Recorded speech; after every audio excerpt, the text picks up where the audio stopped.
It's time for a shift. This is the shift. Big change, big things in the phase. Yeah. Big change, big things in the phase. Yeah. Today I have in the studio my brother, Emmanuel. Now I'm gonna let him do his own introduction. What's your name in full, brother? Emmanuel Ellard. How you doing, brother? I'm doing great. How's the motherland treating you? It's a beautiful space. It's a beautiful space to be. I feel at peace. I feel at home. So what did the motherland give to you that America could not give to you? Peace. Everybody say peace. Yeah, because I mean, What kind of peace is that?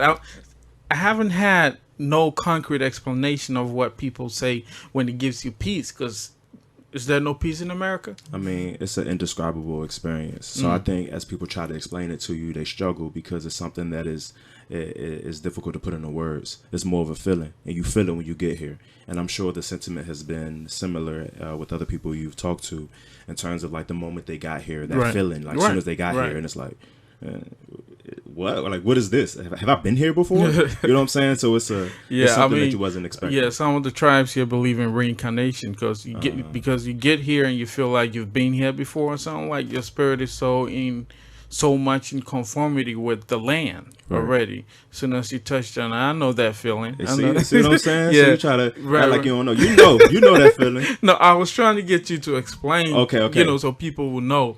So, where are you from? Like, where did you grow up in the States? I grew up in the Washington D.C. area. Okay, that's where you're from. Yeah, that's where you. I mean. Yeah. I was born there. I lived in the outskirts, like Maryland. So they call it PG County, Prince George's County. Okay, yeah. So I was kind of back and forth, and I grew up there, and yeah, it was a beautiful place to be. How was the feeling like growing up as a black child, black boy in?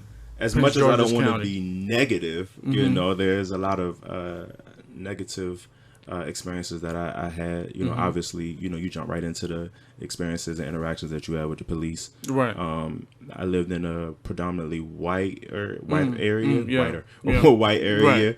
Although Prince George's County is one of the largest black counties in the country. So that was pretty cool to be in that space, but you still experience racism. So that part was a little interesting, but to me, that's all I knew. So I didn't know any other aspect or way of life. So I kind of just grew up. That's how it was. I was more so taught to make sure that you put yourself in a position to do amazing things in the world, but also kind of like stay out the way of, trouble. Exactly. Right. Did you experience racism yourself? Did somebody pull up on you and start acting funny? I mean, there's a lot of things. Give us two scenarios. You want two scenarios? Two scenarios. I was in the car on my way to, and this one wasn't brutal, so it's a blessing. But I was on my car on my way to. I was in a band, so we was on our way to band practice. Right. And my brother was driving. I was like, bro, please don't drive past the police. He was like, I'm going the speed limit. I was like, bro, we're all black. Please don't drive past the. And it's like, What'd you say? We're all black. Yeah, we're all black. If you're white, you wouldn't mind. No, I wouldn't have said that. So I'm like, we're all black. So like, please don't drive past. And he drove past, followed us for like a mile or two. Wow. And then pulled us over. Asked to see all of our driver's license, which is not necessarily common. You typically get the driver's license and then that's it. But he actually, everybody in the car, it was like 4 or 5 of us. And he came back after like 5-10 minutes, basically ran, check the records. So everybody was pretty clean for the most part. So he came back and was like, Emmanuel Ellard. Which one is Emmanuel Ellard? And this is a white cop you know what I'm saying? And I was like, that's me. He was like, there's a warrant out for your arrest. For what? And that's what I said, and I was kind of naive. So I was like, my heart dropped. I was like, what? And the dude literally like 2 seconds said, oh, I'm just playing. Here's your ID and just left. Why he gotta play like that, though? You see what I'm saying? So like, I guess in my mind, I didn't really equate it to like, oh, this is racist. I was just like, man, he was just messing with me. Yeah. But I think as I got a little older, I started realizing like those scenarios kind of reoccurred, multiple times, throughout my time out in the States. You said 2. Yeah, 2 scenarios. I mean, I was on my way to community college, and I was driving. It was in the morning. It was on Saturday. Like, who's going to school on a Saturday morning? So I'm driving through my neighborhood, and I had this air freshener lanyard coming down from my windshield wiper on my windshield. Right. So this cop followed me. Same scenario. Kind of looked. passed him. I was driving the speed limit. He followed me, and then pulled me over and was like, "Where you going?" I was like, "I'm going to school. Like, I'm trying to study in the morning." And he was like, "All right, I need your license." And I was like, "But what did I do?" He said, "I need your license." Okay, so he gave him his license, or gave him my license, and then he was like, "I'm writing you a ticket for this air freshener that's in your car." Meanwhile, as I'm sitting there, I'm watching like cars go by with air fresheners. And What's other wrong? Things. What's wrong with having air fresheners in your car? It's just another way for police to get you. I mean, they got a lot of different I got like 3 in my car. They would have put me. I mean, but everybody has them in their car, so it was confusing. I remember calling my mother and my father and like, "Yeah, I just got pulled over," and they was, like, "Are you okay? Is everything okay?" But those are two just very random, like off the top of my head, thoughts or at least experiences that I've been through with the police. You're the first person from your family to get on the land. To get to the motherland. Yeah. Wow. Yeah. How's your family setting like? Close knit. Very close. Yeah. I talk to my mother every day. My father, basically, every day. My sister, my grandmother. We're pretty tight. Right. So, did they actually teach you about Africa No. as you were growing up? They never said anything like that. I mean, of course, they talked about Africa here and there, about your people and being proud, but it was more so about like being an African American. So it was less about an African and more about an African American, because the reality was I don't think a lot of my family saw me moving to Ghana or moving to the motherland. Right. So it was more so about, we want you to learn your history, Black American history. It wasn't. I didn't learn about Kwame Nkrumah, and I'm being very honest with you. I didn't learn about Kwame Nkrumah until 2016. Wow. And I was born in 91. That's very recent. Very, very recent. Very, very recent. So this is the thing, though. You speak to some people from America, Black people from America, and they just, okay, we know we African somehow, but, we also have our own history, our own culture. So it kind of divides the African American Black and the continental African Black. They kind of have some kind of, thing that kind of separates both. What do you think about that? Why do you think people would think like that? I think people in the States don't see themselves coming here. I think you have everything that you need, or at least perceivably, you have everything you need in the States. It's the land of more, the land of excess. So at your disposal, like being here in Ghana, I know we're going to probably talk about this. Being here in Ghana, I could just get on it. You have to go through a process to get on the internet. Like, you got to really make sure that you're prepared for that. Right. Being in the States, I could just get on the internet and there's no issue. I can stay on as long as I want, blah, blah, blah, without fearing of credit running out. So it's just small things that we have. So when you come and you visit and you're like, oh, nah, I couldn't deal with all of that. Right. Because they have people that still believe that they are different from. But that's what I'm saying. We have, like, in the States, there's so much. It really doesn't seem like a need to look at what's going on over here. Right. And I know that sounds crazy, but from my scope, from my perspective, from the people that I've interacted with, that's just, this is more, if you're going to travel, oh, that's dope. You traveled there instead of all these other places you could have traveled. It's never really like we want to see more about what's going on here. Because during slavery times, you realize that the brothers and sisters that were on the field and the brothers and sisters that was in the house, there was always a problem with. You see, there was always a divide, and I still see it going on in our day. Yeah. I mean, it's. Yeah, I think you asked me about like just my family and teaching about Africa. I got friends who are Nigerian, friends who are Ghanaian growing up, and people be like, "Oh, you African?" I'd be like, "Bro, I ain't African. What I'm saying? I'm Black." Like, and it wasn't a knock, but it just had like a negative not a negative connotation, but it just had a connotation that you didn't really 100% want to associate with. And I don't. It's unfortunate. It's unfortunate that I thought that way, and that people still think that way, for sure. Wow. So, what do you think can be done to change it? Oh. I mean, in your own way, if you're given, the opportunity, okay, we're gonna provide everything. Try to, change the story of what people believe in about history, about history of our people and them only limiting it to the times of slavery coming from there, and that's the only thing they believe in. What can you do to change it? First off, that's a very audacious endeavor.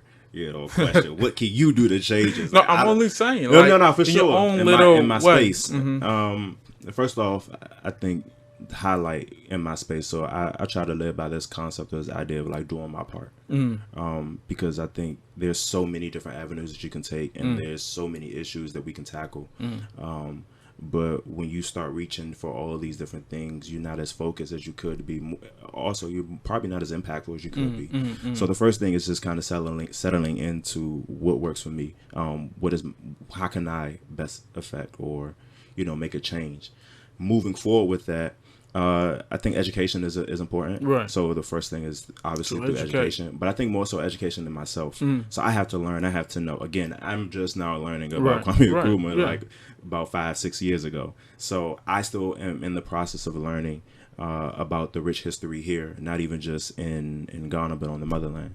And then personally, again, I have a few different programs and a few different ventures that aid to showing my brothers and sisters in the States what's really going on out here.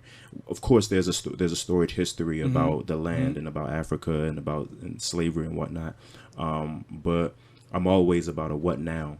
So part of what I do is I show like my day-to-day movements, maybe 2 or 3 days a week, about what I'm experiencing in Ghana. That alone is dispelling some of the myths that people have about just being here in Africa and Ghana. I still get questions like, so you saw like an elephant yesterday? Elephant yesterday? Nah, I did not. Oh, okay, so tigers be running about tigers, bro? Like, is that where you wanted to go with it? So it's sad, but I mean, that's what they don't know, and one of my mentors, she always said, at some point you didn't know. So I think that kind of humbles me and tries to keeps me even keeled in terms of and have a little more grace and compassion when I'm explaining my experiences. So I was speaking to one other brother the other day, and he was telling me that where he grew up, if you were a man or a boy and you never been to jail, you never visited the pen, they don't see you as hard. They see you as just like mama's boy, or timid, or something like that. Did you grow up around people like that? Yeah, kind of. It probably wasn't as like, oh, if you go to jail, but it was definitely certain things if you did or didn't do, you wasn't seen as hard. I think that's just kind of part of just growing up, trying to just experience life, and I just think that's all part of it, to be honest with you, because it wasn't necessarily jail, but it was like, if you ain't smoked this, or if you ain't shot somebody, or if you ain't done all this stuff, it's. Wow. I shrug my shoulders to it, but I think about how ingrained that lifestyle was and ingrained in my head, about how you're supposed to move and how others are moving and how you're perceived based on, their idea of living. So, So at what point in time did you start thinking about Africa and trying to find, where your roots are actually from, your identity and all that? You want my honest answer? Yeah. I didn't. I was going to Howard University. Howard, yeah. Okay. So I think that opportunity and that experience was really the catalyst to how I move now and how I. So what did you see? What did you hear? Or what sparked it? Or you were just there was like a calling, like go home. Nah. So I was a part of a program that during our spring break we went to various communities in the States to help out Black and brown students who look like us, and we was there for a week, and I was a part of that program for 2 years, and then my third year is my junior year. I was like the co-director, and I got a call, and it was like, hey, there's 2 opportunities to go abroad. One is in Haiti and one is in Ghana. Right. So the young lady who was in charge of the program, she's like, well, I already been to Ghana, so I'm gonna go to Haiti. And I was like, all right, well, I'm going to Ghana then. Like, it's a trip, let's do it. Right. And again, I didn't do a lot of research before I came here. I did basically a bare minimum. There's an outline of, the trip and what was going to happen and what we was going to see. I didn't look any pictures up online. I wanted to be amazed. I wanted to come and really just be like, wow. I'm here. Like, this is it. Also, this was my first country traveling abroad. So I was like, I'm ready for it.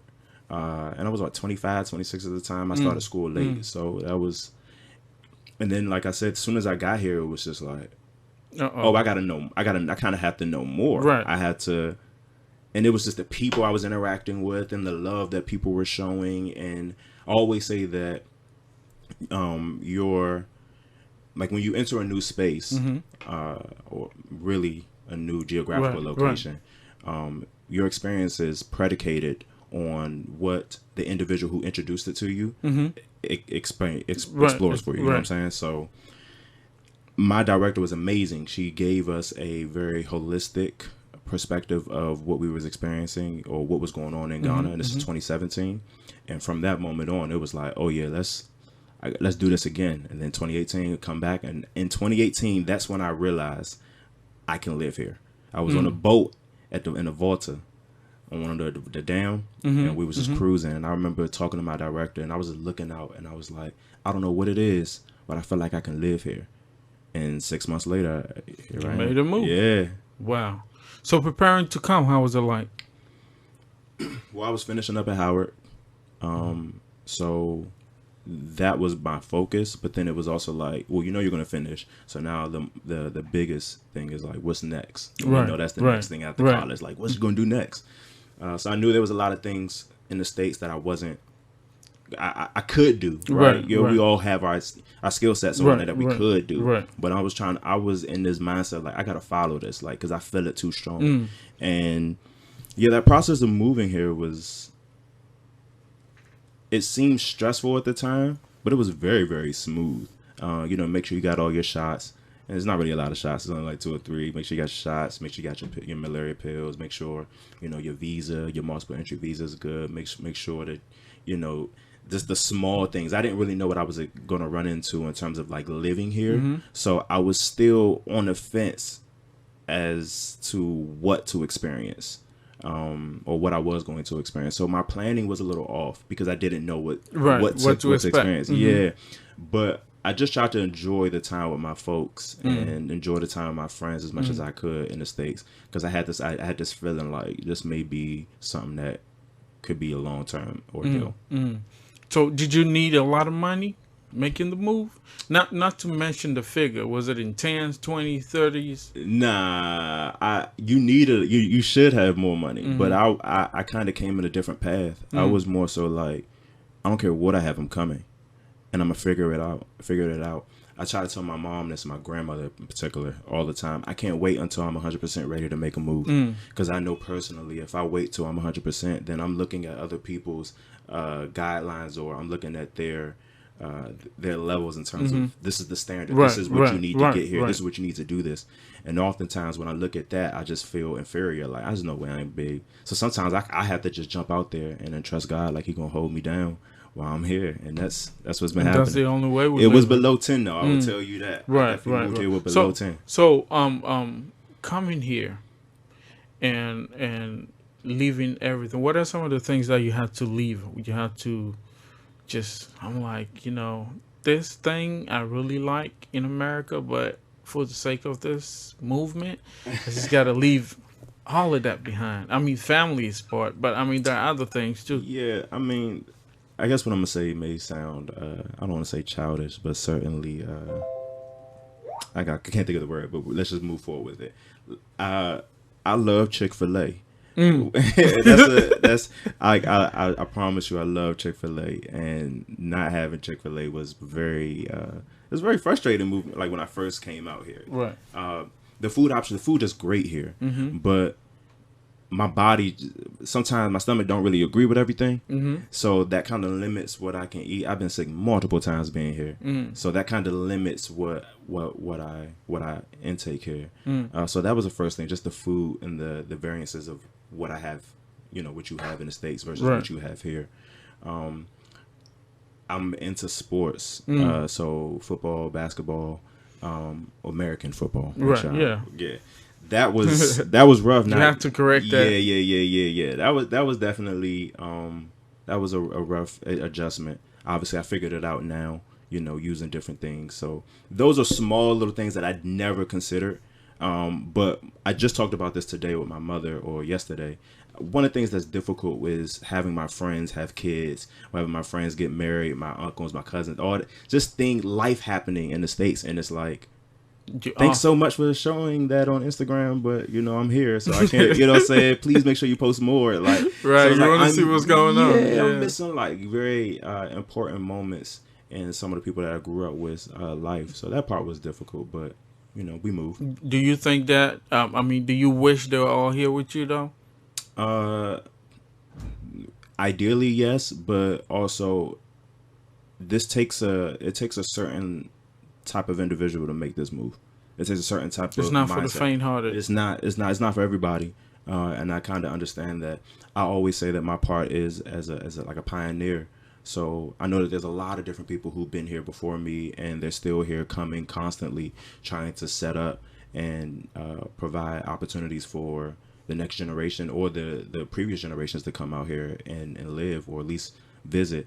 So I kind of see myself more like in that light, kind of setting things up for people to come. Like even now I have my brother here, who is like not my blood, but like I've known him since I was 1 year old. I mean, brothers don't have to be blood. There we go. We're binded by spirit, anyway. There we go. So my brother's here, and I told him the last time I was here, like, bro, I think you would like this. And he was like, all right. So when I told him I was moving this time, I came here in June of 2021. Okay. So when I told him I was moving, he was like, all right, I'm coming. And he came the next week, and he's been here ever since.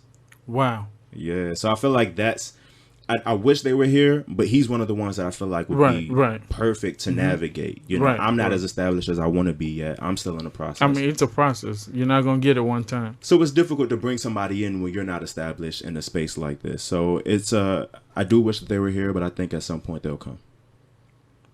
Wow. No question. Wow. So, I mean, now I see, before you will see people that's making the move or making the shift, mostly older people, 50s and 60s and up, but now it's more people, younger people. I see more younger people from the diaspora making the move. What do you think is causing that? Is there some kind of something out there in America chasing everybody away, or is it a calling, or what is it? What do you think it is? I'm gonna be honest. I think it's people like me who came earlier and started showing people the experience, and I'll put myself in that category because I've been showing it on Instagram as I can. But that's the first thing. Like, there's so much, I guess, publicity or so much attention being thrown towards Ghana right now, and you have celebrities moving here, visiting here. And then you start meeting and knowing people who are like living here. I just think that it's a wave right now. It's the place. It's a shift. Yeah, it's a shift, and it's a shift. There you go, and you feel it. You can kind of feel it when you're here. And it's ironic you mentioned that, because when I first moved here in 2019, actually, I didn't see. Maybe there was the spaces that I was frequenting, but I didn't see a lot of young African Americans. No, it's not a lot of them. And Before. Like young, like anything lower or younger than maybe 40. Let's just do 40, right? So everybody I was seeing, like you said, was 40s and up. So anytime I came across somebody that was younger, I was like, who are you? Like, how did you do this? Like, what is going on? And then now to be here after the experiences that I've had and have more confidence, operating and moving in this space, I'm seeing more, and I'm like, so how did you get here? And most of them are like, I just wanted to try an opportunity. And I said I was going to come. I was working remote. I think COVID also played a major factor into that. So people working remote was like, let me just try to come here and work and live a little differently, live a little freer, but still get my stuff taken care of. So. Right. Did you think that you were being lied to back in the States when you got here and you saw what the actual place was like? What are some of the things you saw? You're like, oh, I thought they said it was this, but it's not like that. Just the everyday movement, like. There's actual establishments where you can go in and eat. I mean, that's something that I never saw. You never thought. I've never even saw that. Like, and I know that sounds crazy, but growing up, I just never. I mean, it's not only is what the media had showed over there for people to see. Right. So, I mean, it's not something to be ashamed about. It's not your fault. That's what you saw growing up. Yeah, it's not something to be ashamed about, but I think because I see what I see on a daily basis living here, I'm like, how did I not know this? Yeah, it's like what was I think? Why was I that naive? Like if you think about maybe 5 to 10 years ago, and you think of like anything that you frequent now, and you think about how you viewed that situation 10, 15 years ago, even 5 years ago, you know, you may look at yourself like, dang, like why didn't I think about it? Why didn't I respond early? Why didn't I do this earlier? So I have those moments, but you know, just the establishments, the way the people are, you know, it's not bloated babies, bro. Like, you know, like they're around, but they're also in the States too. When you driving down the street and you at a stoplight and somebody coming up to you, it's the same situation. It's the same scenario. The convenience stores, you have convenience stores, but I can also just roll down my window and get everything that I need from my window. And that it's the same. It's just a different way they do it. It's just a different flow. It's some dudes in DC who sell water and juice and stuff, not too far from Howard. And as on my way home when I was driving, if I was hungry, boom, roll down the window, get something to drink. That's it. It's the same thing here. So I think more so of what was I surprised about here? I think it was like there's so many similarities that I feel like if they were to show the similarities, people would move way faster. Wow. Yeah. Wow. So the African American community, I wouldn't say African, the diasporan community here, is there unity in it? I can't speak on the totality. Yeah, for sure. People just the reason why I asked that question is because people think that they'll feel alone. You know, when they make the move, oh, who am I going to talk to? You know, sometimes we all family, but then there are certain people you can relate to easily. Everybody's not supposed to click. That's it happens. But let's say, okay, you're here right now, right? You see a lot of people. Every black person is family, I mean, without a doubt. But then you see another brother from D.C. and you're like, hey, bro, what's going on? What you got? Size me up. I just had lunch with a dude from D.C. on Thursday. You see what I'm saying? It's a whole different conversation when you meet people like that. For sure. So how is it like? Because I want you to educate the people that are coming, because people think, oh, I'm gonna be alone. You know, there's some things that I want to do I can't do no more. It's hard to find somebody to play Uno with. There is. You see what I'm trying to say? Yeah. Just common things that's gonna keep you some kind of excitement. I know people are coming to learn more stuff, but sometimes you need people to connect with on that level as well. I think it's a matter of what it is that you came out here to do. So, like, if you came out here to be more focused and you need that serenity and stuff, then you can get that. But if you're looking for a community, you kind of have to put yourself out there. You just have to go to certain events and be out. I'll go to coffee shops often. That's my thing. I don't know why I love coffee shops. So as I'm out, I see certain people, and every now and again I may say, excuse me, you know, I heard your accent, and I see that you're not 100% Ghanaian, so hello. And I again, like I said, I put myself out there. Right. But when you do that, you find your community. So I think when you are operating in the space that you need to operate in, and you just come out here and you're moving, you're going to come across people, especially African Americans who are here. What are some of the challenges you faced so far? You were telling me a story about somebody that brought you today. Yeah, I mean, like. No, I'm just saying. Uber, in general, just to advise people, because somebody that do not know might just give out anything to everybody that's asking for stuff. You know, I was in a Uber on the way here, and this guy, first off, he was like, "You're not gonna sit in the front," and I was like, "Nope. No, it's you have a mask on, and it's still COVID." So I'm kind of interesting that you even suggested that in the first place. And then as we started driving, he tried to propose his business plan, present his business plan to me, or his business model. He had a whole folder and everything, and I was like, I don't know what this is about, but I really just need to get to this location. Then he stopped, pulled over at a gas station, and was like, hey, you know, I want to give you, I need 20 Ghana cedis so I can get gas. But he already had 100 Ghana cedis. So I was very, very confused. Like, brother, I'm looking at this money in your hand, and you're asking me. We didn't even stop there. We keep going. He takes a different route. I asked him to go a different route. He stops at a gas station, and finally, it was just a lot. Then he tries to get me to pay him extra money for when we arrive. It's life in Ghana. Yeah.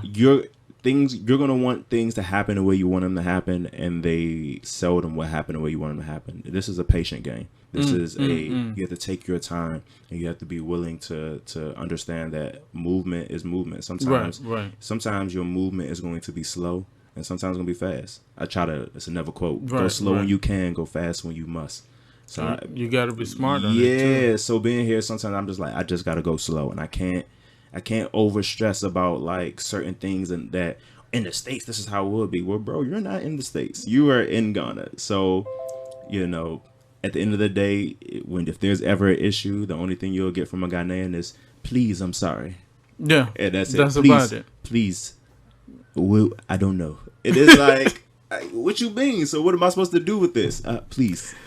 Yeah. Oh Lord. There's a lot of things being here where you kind of had to just take your time with. And I've had a lot of different experience here. Your electricity just getting cut out. Yeah. And this is no backup generator or nothing. Your water being in and out. Your Wi-Fi going out. No water heater. Yeah, no water heater. There's a lot of different scenarios that you find yourself in. At the end of the day, if you want to be here, you're going to be here, and you're going to figure it out. If you want to be here, you're going to be here. You're going to figure it out. It's time for a shift. This is the shift. Big change, big things in a phase. Yeah. Big change, big things in a phase. Yeah. Okay, we're back from that quick one, and we're going to continue the conversation now. Emmanuel. So how are you living? First of all, how's living like for you here in Ghana now? It's calm. I just moved to a new spot closer to the mountains, so there's a bit of serenity there.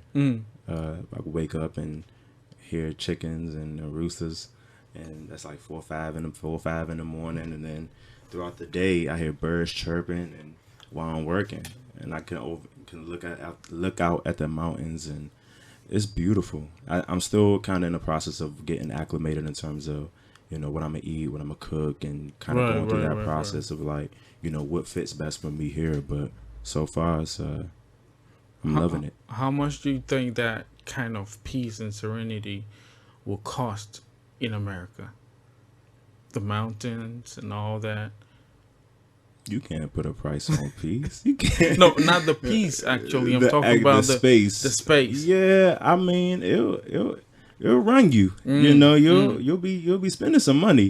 But I mean, that's also being in America. So you kind of just know, being in America, you're gonna spend some money on rent, or you're gonna spend some money on your home or wherever you stay. So yeah, it's cool to be here and not have to break my pocket and do that. Really can save money, and have that same outlook. So how are you holding it down in terms of keeping up with yourself and all that stuff? Yeah, my physical, my mental, that's where we headed. My spiritual, the whole thing. It's a lot that goes into it. The physical is more of a mental discipline. So it's like you got to make sure that you every day. I try to do some exercises, so I do push-ups, sit-ups, small things like that. I feel like that's how I get my consistent build. And I like to play basketball, so I go to different courts periodically. Is that a place you play it at? I played at 37th, the hospital area. I know that there's one in Atomic. Yeah. So I haven't been to that one yet since I moved closer. I mean, that's closer. Yeah, well, I haven't been. I just moved to my spot a week ago. So, like I said, still getting acclimated in that, right? But basketball for sure. And then I walk a lot, so that's it. It works you out. Yeah, and then the food that I'm intaking, organic. There we go. I don't even have to go further with that. I could just say pineapples, avocados, fresh coconut water, mango. Like there's just so many options that you have, and all of those are just very, very healthy. The air that I'm getting, the vegetation air that I'm getting from being closer to the mountains, priceless. You understand? So yeah, I'm trying. And then spiritually, I try to like listen to sermons online. You know, once or twice a week. Really, it's once a week. I ain't gonna lie. So I do need to probably do better. Just kind of trying to keep my spiritual fed. I know that that's a very integral part in my movements. So I'm not doing the movements that I'm doing. Like when I was talking about not being 100% ready to make a move, like, but just moving on what I feel. Right.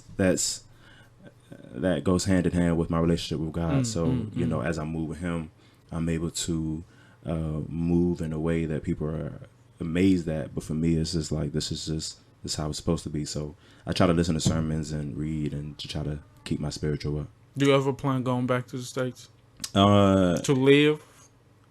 I'm not married, so I don't want to 100%, you know, be like, nah, I ain't ever going back. Sisters. Yes. Sisters. Sisters. This brother is right here. So I he's still on the market. Yeah. So like that's an interesting question. Right now I'm trying to just focus on getting established here. And as I continue to move forward, I just believe that like doors are going to open, but my vision will expand and I'll be able to see more of what I need to see. So right now it's get focused, get situated and established here. I have a business in the States that I'm working with, and I'm trying to obviously do more in the States. I want to own some property in the States. So that's been an ongoing process. So I feel like I'll move my goal is to spend 3 to 4 months out of the year in the States, and every other month I'm here. Have you tried a relationship here? No. No, not yet. No. Is it a no or not yet? Yeah, I mean, again, I'm not one to be like, yeah, nah, I'm definitely not going to, you know, talk to somebody, or I'm not going to do this, but you're just focused. I'm beyond focused. Focus is an understatement. I asked you that because there are some concerns that I've had sisters from the diaspora raise about Ghanaian men or men from Africa. I was trying to see if you've had the experience. I would have asked you the same question to see. I'm not even a date. Nah, I went out with one, but it was just like it's just the connect. It's just a connection, and I'm a different person, so I understand that. And maybe it's a cultural breakdown, you know what I'm saying? Like it's a cultural thing. Do you think the cultural differences cause problems with sex? With sex? Not sex, relationships. Oh, I was like, sex. I mean, that's a different conversation altogether. That don't even matter what culture it is. Essentially, but you know, we could talk. Yeah, I think culturally it could. Excuse me. I think culturally it could be. I just think it is predicated on the individual, right, or the individuals involved. I don't like to generalize because, you know, you'll come across somebody and they'll be like, "Well, this is how they all are," and then you come across them and they're like, "Well, he's or she's not like that." You know what I'm saying? Like, so I mean, if I find her out here, then it's that's a different conversation, but. Right. I don't like to rush it. I feel like what's for me is for me. So, so what are some of the projects that you're looking out to do while you're out here? So right now I have a business called Kyemla, Kyemla, and it's a derivation of my sister, my brother, and my name, Kyle Emmanuel Ellard. And it symbolizes unity. So one of the things that I was very interested in doing when I first moved here was how can I show people the space and teach them, right? We talked about education. And then B, how can I impact them in their pockets as well, like here. Right. So it's kind of 2 birds on 1 stone type of scenario. So I sell products that I get from Kumasi and, you know, different areas in Ghana. And I sell them in the States along with the story. We have like, it's been a process. I just started the business last year during the pandemic. And I kind of had to put it on the side as I was gearing up to move here because moving to a whole other country is and I only moved here with 3 bags. So 3 bags in a one-way trip. So I didn't even buy a round trip. It was one way. So I had to make sure that I put my focus on that. That way I will position myself to where I'll have the time and the space and the freedom to be able to really give it all I have. But the major thing that I'm doing now is I'm working on a study abroad program bringing college students to Ghana during their spring and summer break. So that's kind of like the avenue as to how I got here. And I used to work with another program, 3GC, shout out 3GC. And that program was really dope and it got me here. But I started realizing like there were a lot of things that I saw that I was able to, that I felt like I could implement. So I have a business partner in the States, and you know, we got a group. We're supposed to have a group coming in March, and that'll be the beginning of bringing as many Black students. That's our focus, is as many Black students as possible here during their college experience, because I believe in college you don't really know what's next. Right. You know, you have your ideas, you may have your track and your path, but the system awaits you. Especially if you're in the States, the system surely awaits you. So, you know, to be able to see this space as another option, I think is important. And again, this wasn't an option really in our eyes, or at least in my eyes growing up. So to be able to provide people with another option, hands-on, and then also to connect them to other young African American or young Africans across the diaspora, when they get here. So it's like, oh, you just met somebody from Jamaica. Oh, you just met somebody from Sweden. Yeah, Sweden. They Black folk in Sweden. There's Black folk in Sweden. There's somebody in Essex, or there's somebody in, I said Canada, somebody in Texas, or somebody, you know, all over the place. And it's weird because it's like you're sitting here. Oh, you're from Senegal? Oh my God. Like, and you guys are all in one space. So imagine all of you all being in one space, and all of you all exchanging information and exchanging socials. And then like whenever somebody posts something, look at my sister, look at my bro out here doing this and that in this country or that country, that also opens up your eyes and exposes you to things. Because now when you're scrolling on your timeline, you're not just seeing people around the way doing this or that. Now you're seeing people across in different spaces. So to kind of be somewhat of a conduit for that is definitely my focus. It is, because like you were saying, meeting people, Black people from all walks of lives, and you just sit down with them within a few minutes, the ideas that's gonna come up to things that we can do is crazy, it's marvelous. Yeah, you know, it's powerful. You don't have to wait for it. Like when they come, you really can just go out and go try it and do it. And I don't know if that's a sentiment that you feel in the States, but I know for a fact I feel it here. Like if I have an idea and I spend time to work through it, I can just start it and go through it, and you know, we can run from you know. Again, the ideas that come around with just being around those people, being around us.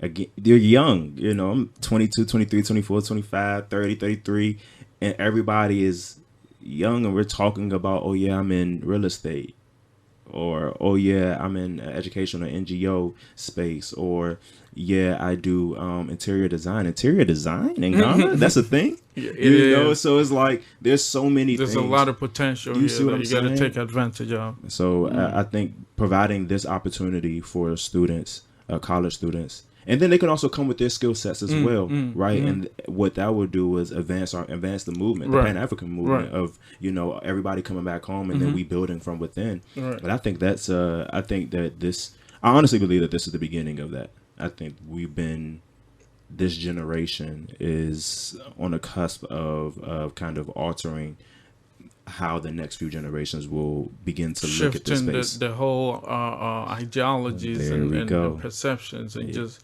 redirecting the story of the Black man or woman, the Black people. There we go. In a good way, you know. Right. It's awesome. I love what you're doing. But I mean, do you have groups that you actually work with that bring the students, or you just randomly, let's say somebody watches this right now and they're a student group that want to make the trip? Yeah.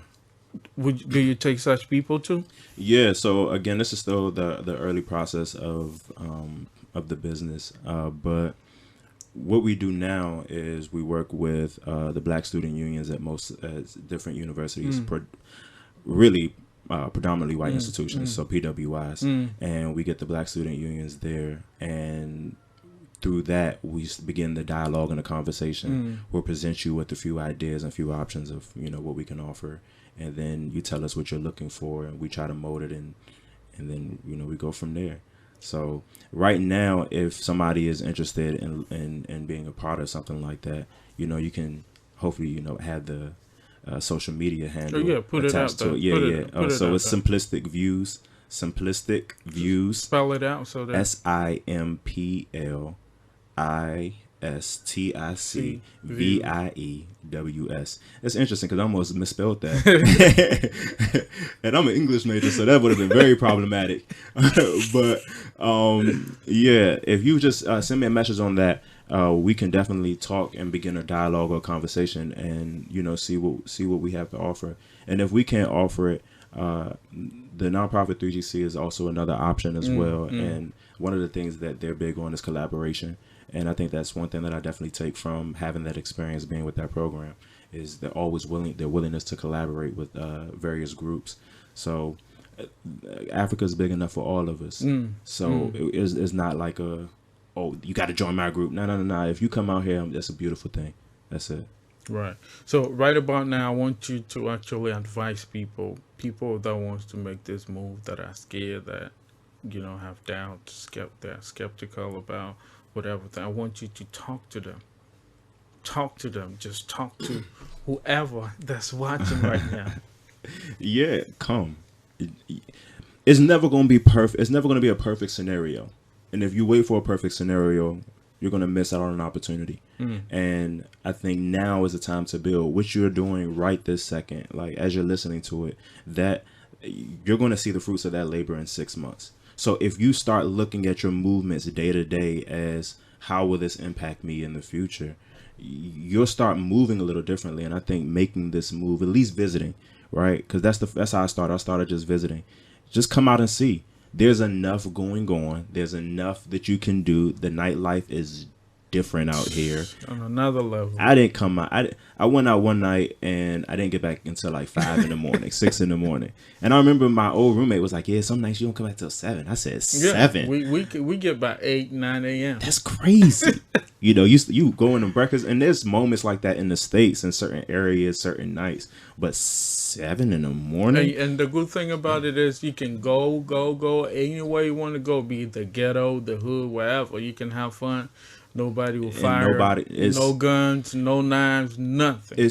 I got pulled over by the police in a car, and he was on a bike and pulled us over, and we was there for maybe 20, 30 minutes, maybe 45 minutes, and not once did I fear for my life. Yeah, if that alone doesn't bring you, then I don't know what else to tell you. Right. I literally sat in the car and I was relaxed. I was calm. I was drinking my coconut water or whatever from Dr. Coconut. I'm just relaxed. Like it's a little smoothie. I'm like, all right, well, so is he almost done? Are we gonna leave soon? What's going on? They talking in tree. I don't know. What are they talking about? I don't know what you're saying.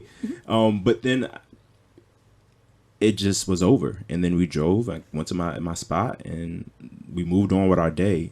That level, that's something that you just don't feel in the States. You just don't feel in the middle of the night. In the middle of the night, you just don't feel it. So, come. It's an opportunity. It's an option. Thank you, brother, for coming. Hey, no, this is love. I appreciate it. This is love, real. I mean, I love the fact that you put it out there. There's an option. Because people think they don't have options. This is it. And the thing is, it doesn't have to be it. I know people who visited and was like, yeah, Ghana's not it. But give yourself an opportunity to see that. Give yourself an opportunity to make that decision on your own. Don't take other people's word for it, because who you are is drastically different than who the person who encouraged you to come out here is. So when you come out here, it may not be for you, and that's okay. But don't knock it. It's here for you. Thank you for coming. Thank you for staying with us, viewers. Yes, sir. This is The Shift. Stick and stay. For next week, we bring you another exciting conversation. Thanks for staying with us. This is The Shift. It's time for a shift. This is The Shift. Big change, big things in the phase. Yeah. Big change, big things in the phase. Yeah.